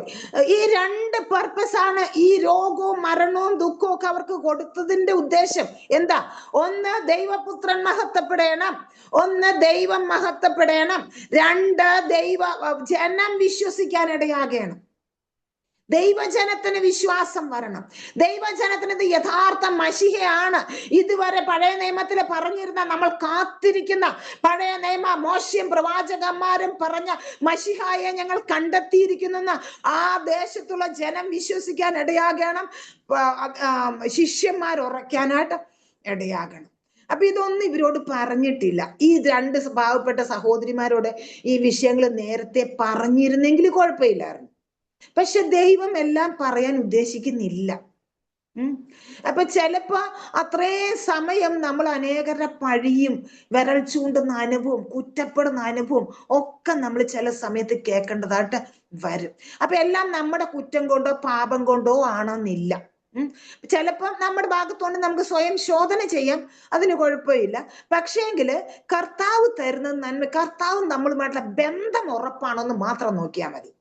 അയ്യോബ് ആ കഷ്ടതയിലൂടെ ഒക്കെ കടന്നു പോയപ്പോൾ അവനും ദൈവമായിട്ടുള്ള ബന്ധം ഉറപ്പായിരുന്നു, ദൃഢമായിരുന്നു, അത് കറക്റ്റ് ആയിരുന്നു. അതുകൊണ്ടാ പറഞ്ഞത്, ഞാൻ ഇപ്പോഴും എന്റെ സാക്ഷി സ്വർഗ്ഗത്തിലെ ജാമ്യക്കാരൻ ഉയരത്തിലും ഇരിക്കുന്നു. എന്റെ കണ്ണുകൊണ്ട് തന്നെ ഞാൻ അവനെ കാണും, എന്റെ സ്വന്തം കണ്ണുകൊണ്ട് തന്നെ ഞാൻ കാണും. ഇപ്പൊ നമ്മൾ കഷ്ടതയിലൂടെ കടന്നു പോകുന്നെങ്കിൽ നമ്മൾ കർത്താവുമായിട്ടുള്ള ബന്ധം ഉറപ്പാണോ, അത് കറക്റ്റ് ആണോ? ആസാഫ് പറയുന്നത്, ഞാൻ കുറ്റമില്ലായ്മയിൽ എന്റെ കൈകളെ കഴുകിയിരിക്കുന്നു. അപ്പൊ ഞാൻ ആ ബന്ധം കറക്റ്റ് ആണോ? നമ്മുടെ സ്വന്തം മനസാക്ഷി നമ്മളെ കുറ്റപ്പെടുന്ന എന്തെങ്കിലും കാര്യങ്ങളുണ്ടോ? ദാവീദ് പ്രാർത്ഥിക്കുക, കർത്താവെ മറഞ്ഞിരിക്കുന്ന പാപങ്ങളെ പോക്കി എന്നെ ശുദ്ധീകരിക്കണമേ എന്ന് നമുക്ക് പ്രാർത്ഥിക്കാനായിട്ട് സാധിക്കും. അപ്പൊ അവിടെ കടന്നു വന്ന് അവരെ കാര്യങ്ങൾ, കർത്താവ് ഞാൻ തന്നെ പുനരുത്ഥാനം ജീവനുമാകുന്നു എന്നൊക്കെ പറയുന്ന അവളെ ഉറപ്പിക്കുന്ന കാര്യമുണ്ട്. അതിനുശേഷമാണ് മാർത്ത വന്നിട്ട് പറയുന്നത്, ഗുരു നിന്നെ വിളിക്കുന്നു. സത്യം പറഞ്ഞ കർത്താവ് അവളെ വിളിക്കാനൊന്നും പറഞ്ഞിട്ടില്ല. കർത്താവ് ആ സാഹചര്യം ഒക്കെ മനസ്സിലാക്കി, ആ ദുഃഖത്തിന്റെ കാഠിന്യം മനസ്സിലാക്കി കർത്താവ് അവരുടെ കൂടെ കരയുന്നു, അവരുടെ ദുഃഖം മനസ്സിലാക്കുന്നു. പക്ഷെ ഈ മാർത്തയുടെ പ്രത്യേകത, മാർത്ത ഭയങ്കര ഹോസ്പിറ്റബിളാ. ശുശ്രൂഷയ്ക്ക് അല്ലെങ്കിൽ ഹോസ്പിറ്റാലിറ്റിക്ക് എപ്പോഴും ഫസ്റ്റ് ആരാന്നറിയോ? മാർത്ത. മറിയ എന്താ? കർത്താവിന്റെ പാദപീഠത്തിലിരുന്ന് പഠിക്കുന്നവനാണ്. മാർത്തയ്ക്ക് കൂടുതൽ. ഇപ്പൊ പലർക്കും പലവിധമായ ശുശ്രൂഷയാണ്. അപ്പൊ മാർത്ത ആ കറക്ഷൻ മനസ്സിലാക്കി, എനിക്ക് കുറെ കൂടെ ശുശ്രൂഷിക്കാനുള്ള വരമാണ് കർത്താവ് എനിക്ക് തന്നിരിക്കുന്നത്. അവൾക്ക് പാദപീഠത്തിൽ നിന്ന് കേട്ട് പഠിക്കാനുള്ള വരമാണ് അവൾക്ക് കൊടുത്തിരിക്കുന്നത്. രണ്ടു പേരും കൂടി ഇപ്പൊ ഒറ്റ വാക്കാട്ടോ അവർക്ക്. ഇപ്പൊ അവർക്ക് യാതൊരു സംശയവും. മാർത്ത കർത്താവിനെ കണ്ടപ്പോ എന്താ പറഞ്ഞത്? നീ ഇവിടെ ഉണ്ടായിരുന്നെങ്കിൽ എന്റെ സഹോദരൻ മരിക്കുകയില്ലായിരുന്നു. മറിയ കർത്താവിനെ കണ്ടപ്പോ എന്താ പറഞ്ഞത്? കർത്താവെ നീ ഇവിടെ ഉണ്ടായിരുന്നെങ്കിൽ എന്റെ സഹോദരൻ. ഇപ്പൊ അവർ രണ്ടുപേരും ഒരു വാക്കാ. അവർ രണ്ടുപേരും ഒറ്റ അഭിപ്രായത്തില. അവർ രണ്ടുപേരും ഒരേ ആത്മാവില. അവർ രണ്ടുപേരും ഒരേ ഹൃദയത്തില. അവർ ഒരുമനപ്പെട്ടാ നിൽക്കുന്നത്. അവര് തമ്മിൽ യാതൊരു ഭിന്നതകളും അവിടെ ഇല്ല. അപ്പൊ കർത്താവുള്ള ഭവനത്തില് നമ്മൾ കറക്ഷൻ തയ്യാറായാല് പിന്നെ നമുക്ക് ഐക്യത വളരെ ഈസിയാ.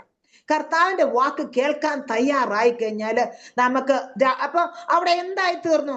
രണ്ടുപേർ ഐക്യമത്യപ്പെട്ട് പ്രാർത്ഥിക്കുക, രണ്ടുപേർ ഐക്യമത്യപ്പെട്ട് ചിന്തിക്കുക, രണ്ടുപേർ ഐക്യമത്യപ്പെട്ട് കർത്താവിന് ആളയക്കുക.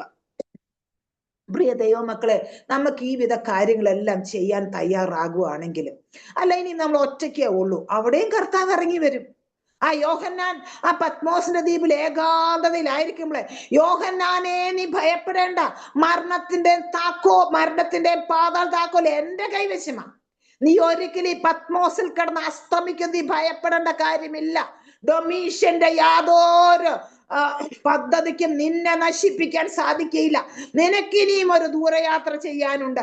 നിനക്കിനിയും ചില വെളിപ്പാടുകള്, ലോകാവസാനം വരെയുള്ള വെളിപ്പാട്, അതിനപ്പുറമുള്ള വെളിപ്പാട് ഈ ഭൂമിയിലുള്ളവർക്ക് വേണ്ടി, ദൈവ മക്കൾക്ക് വേണ്ടി കൊണ്ടുവരാൻ എനിക്ക് നിന്നെ കൊണ്ട് പദ്ധതി. നീ എഴുതാൻ ആരംഭിക്കും.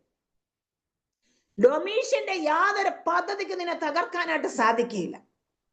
രണ്ടുപേരുണ്ടെങ്കിൽ രണ്ടുപേർ ഐക്യമത്യത ഏറ്റവും വലിയ കാര്യം. ഇനി നമ്മുടെ എത്ര പരിശ്രമം കൊണ്ട് രണ്ടുപേർക്ക് ഐക്യമത്യപ്പെടാൻ കഴിയുന്നില്ലേ? ന്യായം വിശ്വസ്തതയുള്ള ഒരുത്തനുണ്ടെങ്കിൽ ഞാൻ യെരൂശലേമിനോട് ക്ഷമിക്കും. യിരെമ്യാവ് 5:1 നമ്മൾ വായിക്കുന്നു. അവിടെ യിരെമ്യാവിനോട് പറഞ്ഞൊരു കാര്യം, ന്യായം വിശ്വസ്തതയുള്ള ഒരുത്തനുണ്ടെങ്കിൽ യെരൂശലേമിന്റെ വീഥികളിൽ തന്നെ തെരഞ്ഞു നോക്ക്. ന്യായം പ്രവർത്തിക്കുന്ന ഒരുത്തനുണ്ടോ? വിശ്വസ്തത കാണിക്കുന്ന ഒരുത്തനുണ്ടോ? ഞാൻ യെരൂശലേമിനോട് ക്ഷമിക്കും. യിരെമ്യാവ് 5:1-2 വാക്യങ്ങൾ നമ്മളത് കാണുന്നുണ്ട്. പ്രിയ ദൈവമക്കളെ, ഒരുത്തൻ ഉണ്ടായിരുന്നോ? ഒരു ദാനിയേൽ അവിടെ ഉണ്ടായിരുന്നു. ഒരു ദാനിയേൽ എന്ത് ചെയ്തു? ഞാൻ ഈ രാജാവിന്റെ ഭോജനം കൊണ്ട്, രാജാവ് കുടിക്കുന്ന വീഞ്ഞ് കൊണ്ട് തന്നെത്താൻ അശുദ്ധമാക്കില്ലെന്ന് തീരുമാനമെടുത്തു. ഒരു ദാനിയേൽ അവിടെ തീരുമാനമെടുത്തു. കുറച്ച് കഴിഞ്ഞപ്പോ എന്ത് ചെയ്തു? ദാനിയേലിന് 3 കൂട്ടുകാരെ കിട്ടി. പിന്നെ അവര് അവിടെ പ്രവർത്തിക്കാനായിട്ടും അങ്ങനെ എന്താ പറയുന്നത്, അവിടെ യിരെമ്യാവിന്റെ പ്രവചനത്തിൽ വരുന്നു. നോക്കുമ്പോൾ യിരെമ്യാവ് 52:30 നമ്മൾ നോക്കുമ്പോൾ ഒരുപാട് പേര് അവിടെ പോയിട്ടുണ്ട്. പക്ഷേങ്കില് യിരെമ്യാവ് 52-ാം അധ്യായത്തിന്റെ 30-ാം വാക്യത്തിൽ നമ്മൾ വായിക്കുമ്പോൾ, നെബൂഖദ്നേസർ അതാൻ പ്രവാസത്തിലേക്ക് കൊണ്ടുപോയി യഹൂദന്മാർ 745 പേർ, ഇങ്ങനെ ആകെ 4600 പേര് പോയിട്ടുണ്ട്. 4600 പേര്. ഞാൻ യിരെമ്യാവ് 52-ന്റെ 30-ാമത്തെ വാക്യാണ് വായിച്ചത്. ആ 4600 പേര് പോയിട്ടുണ്ട്. അതിൽ ഒരുത്തൻ വിശ്വസ്തത കാണിക്കുന്നവനായിരുന്നു. അതിൽ ഒരുത്തൻ ന്യായം പ്രവർത്തിക്കുന്നവനായിരുന്നു.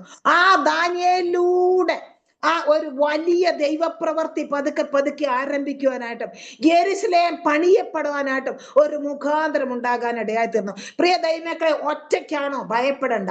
കർത്താവിന്റെ സാന്നിധ്യം നമ്മളോട് കൂടെയുണ്ട്. അത് നീ പത്മോസിന്റെ ഏകാന്തതയിലായിരുന്നാലും, നീ നെബൂഖദ്നേസറിന്റെ ആ കീഴിലായിരുന്നാലും, പ്രവാസിയാണെങ്കിലും അടിമത്തത്തിലാണെങ്കിലും, ഒറ്റയ്ക്കേ ഉള്ളൂ. കർത്താവിന്റെ വചനം പ്രമാണിക്കാൻ തയ്യാറായാല് പതുക്കെ പതുക്കെ നിനക്ക് കൂട്ടുകാരെ തരുവാൻ ദൈവം വിശ്വസ്തന.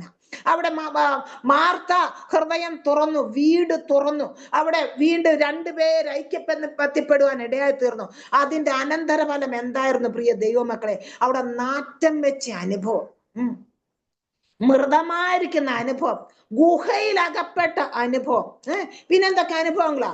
അവിടെ കയ്യും കാലും കെട്ടിയിരിക്കുക, മുഖം റൂമാൽ കൊണ്ട് മൂടിയിരിക്കുന്ന അനുഭവം, കല്ല് വെച്ച് അടച്ചിരിക്കുന്ന അനുഭവം. പ്രിയ ദൈവമക്കളെ, നിങ്ങൾ ഏതെല്ലാം വിഷയത്തിലൂടെ കടന്നു പോകുന്നു? നിങ്ങളുടെ പ്രാർത്ഥനാ വിഷയം അത് മൃതമായി പോയി, ഇനി അത് ഒരിക്കലും ഉയർത്തെഴുന്നേൽക്കില്ല നിങ്ങൾ ചിന്തിക്കുന്നുണ്ടോ? ഇനി ഒരിക്കലും അതിന്മേൽ ഒരു ജീവൻ പകരപ്പെടുകയില്ല. അത് ഇനി എഴുതി തള്ളുകയല്ലാതെ എനിക്കിനി ആ വിഷയത്തിന്മേൽ യാതൊരു മറുപടിയും ലഭിക്കയില്ല. അത് നാറ്റം വെച്ച് അഴുകിപ്പോയി, അത് മൃതമായി പോയി. മൃതമായും ഇനി അതിന്റെ അപ്പുറം അഴുകാൻ തുടങ്ങി, നാറ്റം വെക്കാൻ തുടങ്ങി, ദേശത്ത് ദുർഗന്ധം വ്യാപരിക്കാൻ തുടങ്ങി എന്ന് നിങ്ങൾ ചിന്തിക്കുന്ന വിഷയങ്ങൾ നിങ്ങളുടെ മുൻപിലുണ്ടോ? കർത്താവ് കടന്നു വരും. പ്രിയ ദൈവമക്കളെ, ഗുരു വന്നിട്ടുണ്ട്, ഗുരു വന്നിട്ടുണ്ട്, നിന്നെ വിളിക്കുന്നു. എന്തിനു വേണ്ടിയാ? നാറ്റം വെച്ച അനുഭവം മാറ്റുവാനായിട്ട്. എന്തിനു വേണ്ടിയാ? മൃതമായ അനുഭവങ്ങൾ മേൽ ജീവൻ പകരാനായിട്ട്. എന്തിനു വേണ്ടിയാ വിളിക്കുന്നത്? നിന്റെ കെട്ടപ്പെട്ട കൈകാലുകളെ സ്വതന്ത്രമാക്കാനായിട്ട്. എന്തിനു വേണ്ടിയാ വിളിക്കുന്നത്? നീ ഗുഹയിൽ അടച്ചിരിക്കുന്ന ചില ജീവിതങ്ങളെ പുറത്തു കൊണ്ടുവരുവാനായിട്ട്. ഗുഹയിൽ അടങ്ങിയിരിക്കുന്ന ചില ജീവിതങ്ങളെ പുറത്തു കൊണ്ടുവന്ന് അടുത്ത ശുശ്രൂഷ ഏൽപ്പിക്കാനായിട്ട്. പത്മോസിന്റെ ഏകാന്തയിൽ അടയ്ക്കപ്പെട്ട ചില ജീവിതങ്ങളെ പുറത്തു കൊണ്ടുവന്നിട്ട് അവരെ കുറിച്ചുള്ള ദൈവത്തിന്റെ പദ്ധതി നിറവേറ്റാനായിട്ട്. രണ്ടുപേർ ഐക്യമത്യപ്പെടുവാൻ ആഗ്രഹിക്കുന്നെങ്കിൽ, കർത്താവിനെ വീട്ടിൽ കൈക്കൊള്ളാൻ ആഗ്രഹിക്കുന്നില്ല, കർത്താവിനെ ശുശ്രൂഷിക്കാൻ ആഗ്രഹിക്കുന്നെങ്കിൽ, കർത്താവിനെ പ്രതികൂലത്തിന്റെ മധ്യത്തിൽ വീടും ഹൃദയം തുറക്കുവാൻ ആഗ്രഹിക്കുന്നില്ല, പ്രിയ ദൈവമക്കളെ, ഞാൻ നിങ്ങളെ അനാഥരായി വിടുകയില്ല. നിങ്ങളുടെ ദുർഗന്ധം വമിക്കുന്ന അനുഭവത്തിൽ ഞാൻ നിങ്ങളെ അനാഥരായി വിടുകയില്ല. നിങ്ങളുടെ ജീവിതത്തിന്റെ മൃതമായ പ്രാർത്ഥനാ വിഷയങ്ങളിൽ ഞാൻ നിങ്ങളെ അനാഥരായി വിടുകയില്ല. നിങ്ങളുടെ ഗുഹയിൽ അടയ്ക്കപ്പെട്ടിരുന്ന അനുഭവത്തിന്മേൽ, മറ്റുള്ളവരുടെ മുമ്പിൽ ഒരു ചോദ്യചിഹ്നമായി നിൽക്കുന്ന അനുഭവങ്ങളുടെ മേൽ ഞാൻ നിങ്ങളെ അനാഥരായി വിടുകയില്ല. കർത്താവ് കടന്നു വരും. ഗുരു വന്നിട്ടുണ്ട്. നമ്മൾ പലപ്പോഴും ചിന്തിക്കും, അയ്യോ ഇനി ഒരു പ്രയോജനവും ഇല്ല, ഇനി കർത്താവേ നീ വന്നിട്ട് ഒരു പ്രയോജനം. ആ സഹോദരിമാരും അങ്ങനെ തന്നെ ചിന്തിച്ചു. കർത്താവേ നീ ഇവിടെ ഉണ്ടായിരുന്നുവെങ്കിൽ എൻ്റെ സഹോദരൻ മരിക്കില്ലെന്ന്. നീ ഉണ്ടായിരുന്നില്ല, ഞങ്ങളുടെ സഹോദരൻ മരിച്ചു. പക്ഷെ ഞങ്ങൾ നിന്നെ കുറ്റപ്പെടുത്തുന്ന ഒന്നുമില്ല, ഞങ്ങൾ നിന്നെ കേറ്റാതിരിക്കുന്ന ഒന്നുമില്ല. ഇനിയും ഞങ്ങളുടെ വീട്ടിലേക്ക് നിനക്ക് സ്വാഗതമുണ്ട്, ഇനിയും ഞങ്ങളുടെ ഹൃദയത്തിലേക്ക് നിനക്ക് സ്വാഗതമുണ്ട്. കർത്താവെ ഞങ്ങളെ പിറുപിറുക്കുന്നില്ല. കർത്താവെ നിനക്ക് ഇനിയും കഴിയും, നീ ഇനിയും ശക്തനാണ്, ഇനിയും നീ കരുണയുള്ളവനാണ്, നിനക്ക് ഇനിയും പ്രവർത്തിക്കുവാൻ നിന്റെ സമയം വൈകിട്ടില്ല. ദർശനത്തിന് അവധി വെച്ചിരിക്കുന്നു, അത് സമാപ്തിയിലേക്ക് ബന്ധപ്പെടണം. അത് വൈകിയാലും അതിനായി കാത്തിരിക്കുക, അത് വരും നിശ്ചയം. സമയം തെറ്റുകയുമില്ല. പ്രിയ ദൈവമക്കൾ, നമ്മൾ പലപ്പോഴും ചിന്തിക്കുക, സമയം തെറ്റിപ്പോയി, സമയം വൈകിപ്പോയി, ഇനി വന്നിട്ട് പ്രയോജനം ഇല്ല. കഴിഞ്ഞ വർഷമായിരുന്നെങ്കിൽ നടക്കുമായിരുന്നു, അതിന് ഒരു മാസം മുമ്പേ ആണെങ്കിൽ നടക്കുമായിരുന്നു. പക്ഷെ ഇനി യാതൊരു പ്രതീക്ഷയും ആ വിഷയത്തിന്മേൽ ഇല്ല. നാറ്റം വെക്കാൻ തുടങ്ങി, ദേശത്തിന്റെ മധ്യ നാറാൻ തുടങ്ങി, ദുർഗന്ധമായി തീർന്നു. പ്രിയ ദൈവമക്കളെ, അതിന്റെ മധ്യത്തിലും പ്രവർത്തിക്കുവാൻ എൻ്റെ ദൈവത്തിന് കഴിയും. ഗുരു വന്നിട്ടുണ്ട്, നിന്നെ വിളിക്കുന്നു. എന്തിനു വേണ്ടിയാ വിളിക്കുന്നത്? നീ ആ ഗുഹയിൽ അടയ്ക്കപ്പെടുന്ന നീ ചിന്തിക്കുന്ന വിഷയത്തിന്മേൽ പ്രവർത്തിക്കുവാൻ കർത്താവ് നിന്നെ വിളിക്കുന്നു. ഈ മൃതമായി പോയി ഇനി ഒരിക്കലും അതിന്മേൽ ജീവൻ വ്യാപരിക്കയില്ല, യാതൊരു സാധ്യതയുമില്ല. മനുഷ്യന്റെ ഇടയിൽ നിന്ന് പാർപ്പ് മാറി ഗുഹയിലായി പോയി, ഇനി യാതൊരു പ്രയോജനവുമില്ല. ഇനി ആരെ കൊണ്ട് വിടിവിപ്പാൻ കഴിയുകയില്ല. അവിടെയും കർത്താവ് ഇറങ്ങി വരും. ഗദര ദേശത്തെ ഭൂതഗ്രസ്തനെ ആ മനുഷ്യരുടെ പാർപ്പ് മാറി ആ കല്ലറകളായിരിക്കുന്ന ആ മനുഷ്യനെ തേടിയും കർത്താവ് കടന്നു വരുന്നു. പ്രിയ ദൈവമക്കളെ, ഗുരു വന്നിട്ടുണ്ട്, നിന്നെ വിളിക്കുന്നു. എന്തെല്ലാം പ്രവൃത്തിയാണ് പ്രിയ ദൈവമക്കളെ അവിടെ നടക്കുവാനായിട്ട് ഇരിക്കുന്നത്? ഗുഹയിൽ കെട്ടിവെച്ച അനുഭവങ്ങളുണ്ടോ? മരിച്ച് നാറ്റം വെച്ച അനുഭവങ്ങളുണ്ടോ? അവിടെ ഇനി ഒരിക്കലും ജീവൻ വ്യാപരിക്കാൻ സാധ്യതയില്ലെന്ന് എഴുതിത്തള്ളിയ വിഷയങ്ങളുണ്ടോ? കയ്യും കാലും കെട്ടിയിരിക്കുന്ന ഒരു അനുഭവം, ഇനി ഒരിക്കലും ചലനമില്ല എന്ന് ചിന്തിക്കുന്ന, ഒരു മൂവ്മെന്റ് ഇല്ല എന്ന് ചിന്തിക്കുന്ന വിഷയങ്ങൾ നമ്മുടെ ജീവിതത്തിൽ ഉണ്ടോ? മുഖം മൂടി കണ്ണ് കാണാത്തൊരു അനുഭവം, അന്ധത വ്യാപരിച്ച ഒരു അനുഭവം, ഒന്നും പറഞ്ഞാൽ തിരിച്ചറിയോ മനസ്സിലാക്കുകയോ ചെയ്യാത്ത ഒരു അന്ധത വ്യാപിക്കുന്ന ഒരു അനുഭവം നമ്മുടെ ജീവിതത്തിലുണ്ടോ? കെട്ടപ്പെട്ട അനുഭവം, നാറ്റം വെച്ച അനുഭവം, ഇതിന്മേലെല്ലാം കർത്താവ് ഇറങ്ങി വരാനായിട്ട് ഇടയായിത്തീരും. ഗുരു വന്നിട്ടുണ്ട്. നമ്മളെ തള്ളിക്കളയും ദൈവമല്ല പ്രിയ ദൈവമക്കളെ. നമ്മുടെ സമയമല്ല കർത്താവിന്റെ സമയം. ദൈവത്തിനൊരു സമയം വെച്ചിട്ടുണ്ട്. കർത്താവിന്റെ 2 ഉദ്ദേശം നിറവേറണം. എന്തിനു വേണ്ടിയിട്ടാ?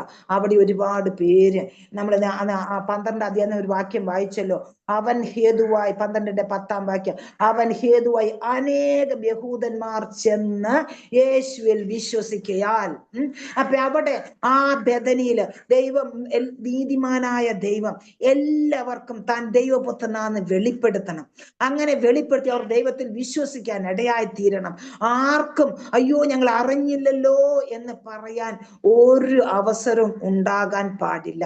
കർത്താവ് നീതിമാനായ ദൈവം. ഇപ്പൊ ഞങ്ങള് പിള്ളേരെ പഠിപ്പിക്കുന്ന സമയത്ത് അവര് ചോദിക്കും, ഒരിക്കലും ദൈവത്തെ കേൾക്കാത്തവര് എങ്ങനെയാ, ഒരിക്കലും സുവിശേഷം കേൾക്കാത്തവരുടെ കാര്യം എങ്ങനെയാ?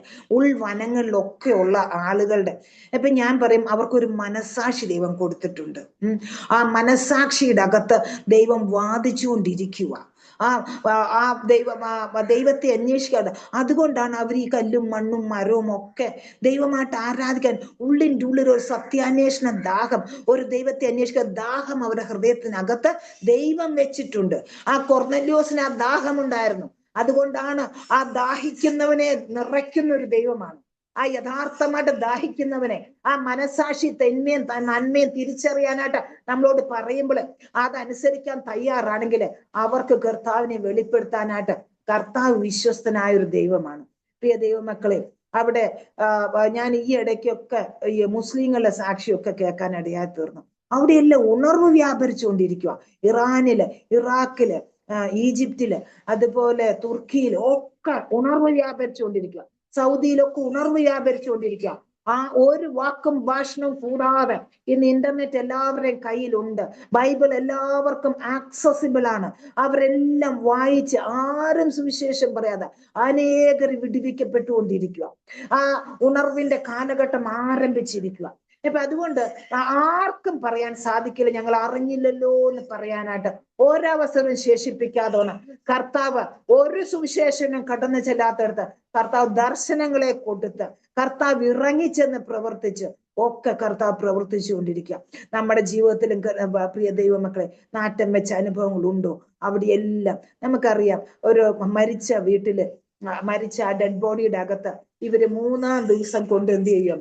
പരിമള പെർഫ്യൂം ഒക്കെ കൊണ്ട് വെക്കും. നമ്മൾ യേശുക്രിസ്തുവിന്റെ ഭാഗത്ത് നമ്മൾ വായിക്കുന്നുണ്ടല്ലോ, ആ 3-ാം ദിവസം മക്തലക്കാരത്തി മറിയം, മറ്റേ മറിയം, യോഹന്നെ, സൂസന്നെ ഒക്കെ കൂടെ എന്ത് ചെയ്തു? ഒരുക്കിയ പരിമള വർഗവുമായിട്ട് അവര് പോകാനിടയാത്തിരുന്നു. അപ്പൊ ഈ 3-ാം ദിവസം വരെയാണ് ആ ഡെഡ് ബോഡിയുടെ അടുത്തേക്ക് പോകാനായിട്ട് സാധിക്കുന്നത്. ഇവിടെ എന്തായി? 4-ാം ദിവസമായി, പോകാൻ അടുക്കാത്തൊരു അന്തരീക്ഷമായി. അതുകൊണ്ട് മാർത്ത പറയുന്ന കർത്താവെ നാറ്റം വെച്ച് തുടങ്ങിയല്ലോ എന്ന്. അപ്പൊ 3-ാം ദിവസം വരെ ഇവർ എന്ത് ചെയ്യും? പോയി ഒരുക്കിയ സുഗന്ധവർഗം ഒക്കെ കൊണ്ട് വെക്കും. അപ്പൊ ആ മരിച്ചവനിലേക്ക് ജീവൻ വ്യാപരിക്കുമ്പോൾ പിന്നെ എന്താ സംഭവിക്കുന്നത്? മരിച്ചവനിലേക്ക് ജീവൻ വ്യാപരിക്കുമ്പോൾ പിന്നെ ആ ഡെഡ് ബോഡിക്ക് നാറ്റം ഉണ്ടോ? ഇല്ല, ഇല്ല. പിന്നെ അവിടെ എന്താ? പിന്നെ അടുത്തത് വരുന്നത് എന്താ? ഈ സുഗന്ധവർഗത്തിന്റെ സൗരഭ്യമാണ് അവിടെ പരക്കുവാനായിട്ട് ഇടയായിത്തീർന്നു. പ്രിയ ദൈവമക്കളെ, നമ്മുടെ നാറ്റം വെച്ച അനുഭവം, ദുർഗന്ധത്തിന്റെ അനുഭവത്തെ മുഴുവൻ ജീവൻ വ്യാപരിക്കുമ്പോ അവിടെ എല്ലാം പരിമള വർഗത്തിന്റെ, പരിമള ധൂപത്തിന്റെ സുഗന്ധ ധൂപമാണ്, സൗരഭ്യ വാസനയാണ് പരക്കുന്നത്. അതിനേക്കാൾ ഉപരി ഈ രണ്ട് സഹോദരിമാര് ദൈവത്തിന്, ക്രിസ്തുവിന്റെ സൗരഭ്യ വാസനയായിട്ട് അവര് മാറുവാൻ ഇടയായിത്തീർന്നു. എത്ര പേരായിരിക്കും ലാസറിനെ കാണാൻ വരുന്നത്? ആ സഹോദരിമാരുടെ വിശ്വാസത്തെ, ആ സഹോദരിമാരുടെ ആ കർത്താവിന് വേണ്ടി ഹൃദയത്തെ തുറന്ന്, ആ വീടിനെ തുറന്ന് കർത്താവിനെ മാനിച്ച ആ അനുഭവം അന്വേഷിച്ച് എത്രയോ പേരായിരിക്കും കടന്നു വരുന്നത്. ആ ബെഥാന്യ പട്ടണത്തിന് ഒരു പേരുണ്ടായി, മാർത്തയുടെയും മറിയയുടെയും പട്ടണം എന്നൊരു ആ പട്ടണത്തിന് പേര്. ആ പട്ടണം അവർ നിമിത്തം പ്രസിദ്ധമാകുവാനായിട്ട്, അവർ നിമിത്തം കർത്താവിന്റെ നാമം ഒരു സൗരഭ്യ വാസനയായിട്ട് അനേകരിലേക്ക് പരക്കുവാനായിട്ട്, അനേകർ വിശ്വസിക്കാനായിട്ട്. പ്രിയ ദൈവമക്കളെ, നമ്മുടെ ജീവിതത്തിൽ കടന്നു വരുന്ന ഓരോ കഷ്ടതകളെ നമുക്ക് ഈ വിധത്തിൽ രൂപാന്തരപ്പെടുത്തുവാൻ സാധിക്കും. നമ്മുടെ തീരുമാന ശേഷിക്ക് മുൻപിൽ, നമ്മുടെ വിശ്വാസത്തിന് മുൻപിൽ, നമ്മുടെ കർത്താവിനുള്ള സമർപ്പണത്തിന് മുൻപിൽ നമ്മൾ കടന്നു പോകുന്ന ഏത് നാറ്റം വെച്ച അനുഭവം, ഏത് മൃതമായ അനുഭവം കർത്താവിന്റെ സൗരഭ്യവാസനയായി മാറ്റുവാൻ, അനേകർ വിശ്വസിക്കാൻ മുഖാന്തരമായി തീർക്കുവാൻ നമുക്കതിനെ മാറ്റുവാനായിട്ട് സാധിക്കും. ഏതെല്ലാം നമ്മൾ ദൈവവചനം പരിശോധിച്ചാൽ ഓരോരുത്തരും ജീവിതത്തിൽ വന്നിരിക്കുന്ന പ്രതികൂലങ്ങൾ, ആ ഹന്നയുടെ ജീവിതത്തിൽ വന്ന പ്രതികൂലം എന്തായി മാറി? വലിയൊരു അനുഗ്രഹമായിട്ട് മാറി, ഇല്ലേ? വലിയൊരു അനുഗ്രഹമായിട്ട്. ദാൻ മുതൽ ബേർശേബ വരെ ഒരു വിശ്വസ്തനായ ഒരു പ്രവാചകൻ, ഒരു വാക്ക് പോലെ നിഷ്ഫലമായി പോകാത്ത പ്രവചനവരമുള്ള ഒരു ദൈവദാസനെ ലോകത്തിലേക്ക് കൊണ്ടുവരുവാനായിട്ട്, ആ മൊണാർക്കി ആരംഭിക്കാൻ, രാജവാഴ്ച ആരംഭിക്കാൻ, 2 രാജാക്കന്മാരെ വാഴിക്കുവാനുള്ള ഒരു പ്രവാചകനെ ഭൂമിയിലേക്ക് കൊണ്ടുവരാൻ ഒരു ഹന്നയുടെ കഷ്ടത്തിന് മുഖാന്തരമായെങ്കിൽ, ഒരു ഹന്നയുടെ കഷ്ടത്തിന് ഇതുപോലെ ഒരു പ്രൊഡക്റ്റീവ് ആക്കുവാനായിട്ട്, ഒരു കൺസ്ട്രക്റ്റീവ് ആക്കുവാനായിട്ട് അതിന് സാധിച്ചെങ്കിൽ, പ്രിയ ദൈവമക്കളെ, നമ്മുടെ ജീവിതത്തിൽ ഏതെല്ലാം പ്രതിസന്ധിയിലൂടെ നമ്മൾ കടന്നു പോകുന്നത് അതിനെ മുഴുവൻ പ്രൊഡക്റ്റീവ് ആക്കാനാണ്, അതിനെ മുഴുവൻ ഫ്രൂട്ട്ഫുൾ ആക്കാനാണ്, അതിനെ മുഴുവൻ കൺസ്ട്രക്റ്റീവ് ആക്കാനായിട്ട്, അതിനെ മുഴുവൻ ഫലപ്രദമാക്കുവാനായിട്ട് നമ്മൾ തീരുമാനിച്ചാൽ കഴിയും. പ്രിയ ദൈവമക്കളെ, നമ്മൾ എന്ത് തീരുമാനിക്കണം? നമ്മുടെ കർത്താവിനായിട്ട് കാത്തിരിക്കാനായിട്ട് നമ്മൾ തയ്യാറാകണം. ആ കർത്താവിനായിട്ട് അവരെ ഒരിക്കലും പിറുപിറുക്കാൻ ഇടയായി തീർന്നില്ല, അവരൊരിക്കലും പിറുപിറുക്കാൻ ഇടയായി തീർന്നില്ല, അവരൊരിക്കലും കർത്താവിനെ കുറ്റപ്പെടുത്താൻ ഇടയായി തീർന്നില്ല, അവർ വീണ്ടും കർത്താവിന്റെ പാദപീഠത്തിലേക്ക് വീഴാൻ ഇടയായി തീർന്നു. ആ കർത്താവ് അവിടെ കടന്നില്ല. നമ്മുടെ ഹൃദയം കർത്താവിനായിട്ട് തുറന്നിട്ടുണ്ടെങ്കിൽ, നമ്മൾ കർത്താവിനെ ശുശ്രൂഷിക്കാൻ തയ്യാറാണെങ്കിൽ, നമ്മൾ കർത്താവിന്റെ പാദപീഠത്തെ കേൾക്കാൻ തയ്യാറാണെങ്കിൽ, പ്രിയ ദൈവമക്കളെ, നമ്മുടെ ജീവിതത്തിൽ കടന്നു വരുന്ന കഷ്ടത അനേകർക്ക് വിടുതലിന്, അനേകർക്ക് പ്രയോജനത്തിന്, ദൈവത്തിന്റെ മഹത്വത്തിന്, ദൈവപുത്രൻ മഹത്വപ്പെടാൻ അനേകർ വിശ്വസിക്കുന്നതിന് കാരണമായി തീർന്നു. ഇപ്പൊ കർത്താവിന് 2 ഉദ്ദേശം അതിലുണ്ടായിരുന്നു. എന്തായിരുന്നു? ഒന്ന്, ദൈവത്തിന്റെ മഹത്വത്തിന്, ദൈവപുത്രൻ മഹത്വപ്പെടാനായിട്ട്. രണ്ടാമത്, നിങ്ങൾ വിശ്വസിക്കുവാൻ കാരണമായി തീരുമല്ലോ, അനേകർ വിശ്വസിക്കാൻ. അപ്പൊ ദൈവത്തിന് മഹത്വം, ജനത്തിന് രക്ഷ. ഈ 2 കാര്യമാണ് നമ്മുടെ ജീവിതത്തിലെ കഷ്ടതകളിൽ കൂടെ കർത്താവ് ആഗ്രഹിക്കുന്ന കാര്യം. പ്രിയ ദൈവമക്കളെ, നമ്മൾ ഈ വിധത്തിൽ നമ്മൾ അതിനെ തരണം ചെയ്യുവാണെങ്കിൽ, വിശ്വസിക്കാൻ തയ്യാറാകുന്നെങ്കിൽ, അവിടെ ലാസറിനെ കാണാൻ വന്നിട്ട് കർത്താവ് നേരെ കല്ലറയിലേക്കൊന്നുമല്ല പോകുന്നല്ലേ. കർത്താവ് അവിടെ കുറെ പ്രസംഗം നടത്തുക. മരിച്ചാലും ജീവിക്കും, ഞാൻ തന്നെ പുനരുദ്ധാനം ജീവനുമാകുന്നു, ഇങ്ങനെ കാര്യങ്ങളെല്ലാം പറഞ്ഞ് പഠിപ്പിച്ച് ബോധ്യപ്പെടുത്തി വിശ്വാസത്തിൽ ഉറപ്പിച്ചിട്ടാ കർത്താവ് കാര്യം ചെയ്യുന്നത്. അയ്യോ, നമ്മളാണെങ്കിൽ മുഷിഞ്ഞു പോകും അല്ലേ. നമുക്ക് ഒട്ടനടി കാര്യം സാധിക്കണം. ഇവർക്ക് അങ്ങനത്തെ ഒന്നും ഒരു പദ്ധതി ഇല്ലായിരുന്നു. അവര് ദൈവത്തെ ഒന്നും കിട്ടാൻ വേണ്ടിയല്ല പ്രിയ ദൈവമക്കളെ സ്നേഹിച്ചത്. ഞങ്ങൾക്ക് ഇങ്ങനെ ഒരു പ്രശ്നം വരുന്നു. ആ ശൂന്യംകാരത്തി പറഞ്ഞ സ്വജനത്തിന്റെ മധ്യേ വസിക്കുന്നു. അപ്പൊ ഒന്നും കിട്ടാൻ വേണ്ടിയല്ല. നമുക്ക് നമ്മുടെ കർത്താവിനെ നിഷ്കളങ്കമായി സ്നേഹിക്കാൻ കഴിയുന്നുണ്ടോ? ഒരു കാര്യസാധനം വേണ്ടിയല്ല, നിഷ്കളങ്കമായിട്ട് നമുക്ക് സ്നേഹിക്കാൻ കഴിയുന്നുണ്ടോ? നമ്മുടെ ജീവിതത്തിന്റെ പ്രതിസന്ധികൾ നമ്മൾ നിരാശപ്പെട്ടു പോകാൻ ദൈവം സമ്മതിക്കില്ല. നമ്മുടെ ജീവിതത്തിന്റെ പ്രതികൂലത്തിന്റെ നാറ്റം വെച്ച അനുഭവത്തിൽ, കെട്ടപ്പെട്ടവന്റെ മൃതമായ അനുഭവത്തിന് നമ്മൾ നിരാശപ്പെട്ടു പോകാൻ, ദേശത്തിന്റെ മധ്യേ നമ്മൾ എന്താ പറയുന്ന നാണം കെട്ടു പോകാൻ ദൈവം നിന്നയായി തീരാൻ കർത്താവ് അനുവദിക്കില്ല. യഹോവയ്ക്കായി കാത്തുന്ന ഒരുത്തനും ലജ്ജിച്ചു പോകുകയില്ല. മിഥ്യാമൂർത്തികളെ ലജ്ജിച്ചു പോകും. യഹോവയെ കാത്തുന്ന ഒരുത്തനും ഒരുത്തനും ലജ്ജിച്ചു പോകില്ല. പ്രിയ ദൈവമക്കളെ, നമ്മൾ ഒരിക്കലും ലജ്ജിച്ചു പോകില്ല. നമ്മുടെ സമയമല്ല, കർത്താവിന്റെ സമയം. കർത്താവ് തക്ക സമയത്ത്, കർത്താവിന്റെ സമയത്ത് നമുക്ക് വേണ്ടി നമുക്ക് തന്നിരിക്കുന്ന ദർശനത്തിന്റെ പൂർത്തീകരണത്തിന്റെ കർത്താവ് കടന്നു വരും. ഗുരു കടന്നു വരും. പ്രിയ ദൈവമക്കളെ, ഗുരു വന്നിട്ടുണ്ട്, നിന്നെ വിളിക്കുന്നു. നമ്മളെ വിളിക്കുന്ന ഒരു കർത്താവ്, നമ്മുടെ കഷ്ടത മുമ്പിൽ നമ്മളെ ഒറ്റയ്ക്കാക്കാതെ കടന്നു വരുന്ന ഒരു കർത്താവ്, ദേശത്തിന്റെ മധ്യ നമ്മുടെ നിന്നയെ ഉരുട്ടി മാറ്റുന്ന ഒരു കർത്താവ്, നമ്മുടെ കഷ്ടതകളെ കൺസ്ട്രക്റ്റീവായിട്ട് അത് അനേകർക്ക് ദൈവത്തിനും പ്രയോജനം, മനുഷ്യനും പ്രയോജനം ഒരുപോലെ ആക്കി തീർക്കുവാനായിട്ട് ഗുരു വന്നിട്ടുണ്ട്. പ്രിയ ദൈവമക്കളെ, ആ കർത്താവിനെ നമുക്ക് സ്വീകരിക്കാം, ആ കർത്താവിൽ നമുക്ക് വിശ്വസിക്കാം, ആ കർത്താവിൽ നമുക്ക് കാത്തിരിക്കാം. നമ്മുടെ ജീവിതത്തിന്റെ ഏത് മൃതമായ അനുഭവം, ഏത് നാറ്റം വെച്ച അനുഭവം കർത്താവ് മാറ്റി സുഗന്ധപൂർണമാക്കി തീർക്കുവാനായിട്ട് കർത്താവ് നമുക്ക് വിശ്വസ്തനായ ദൈവമാണ്. ആ ലാസർ പന്തിക്കിരിക്കുന്ന ഒരു അനുഭവത്തിലേക്ക് കർത്താവ് കൊണ്ടുവരാനായിട്ട്, അനേകർ വിശ്വസിക്കുന്ന ഒരു അനുഭവത്തിലേക്ക് കൊണ്ടുവരാനായിട്ട്, ആ വീട് നിറയെ, ആ ദേശം നിറയെ ആ വിലയേറിയ സ്വച്ഛജട മാംസി 300-ലേറെ വെള്ളിക്കാശ് വിലയുള്ള, 300-ലേറെ വെള്ളിക്കാശ് എന്ന് വെച്ച് കഴിഞ്ഞാല് എത്രയോ ലക്ഷങ്ങൾ വിലയുള്ളതാണ്. അതൊരു കുടുംബത്തിന്റെ അസറ്റാണ്, സ്വത്താണ്. അപ്പൊ അത് ഇനി കർത്താവിന് വേണ്ടി അല്ലാതെ ആർക്ക് വേണ്ടി ചെയ്യാനിരിക്കുന്നത്?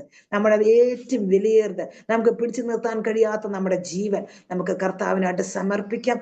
ഈ വചനങ്ങളാൽ ദൈവം നമ്മെ അനുഗ്രഹിക്കുമാറാകട്ടെ. അവസരം തന്ന പ്രിയ ഫേബി ആന്റിക്കും കേട്ടിരുന്ന എല്ലാ ദൈവദാസിമാർക്കും എല്ലാവർക്കും നന്ദി അറിയിച്ചുകൊണ്ട് ദൈവനാമത്തിൽ ഇരിക്കുന്നു. ദൈവം നമ്മെ ഓരോരുത്തരും അനുഗ്രഹിക്കുമാറാകട്ടെ. സ്തോത്രം.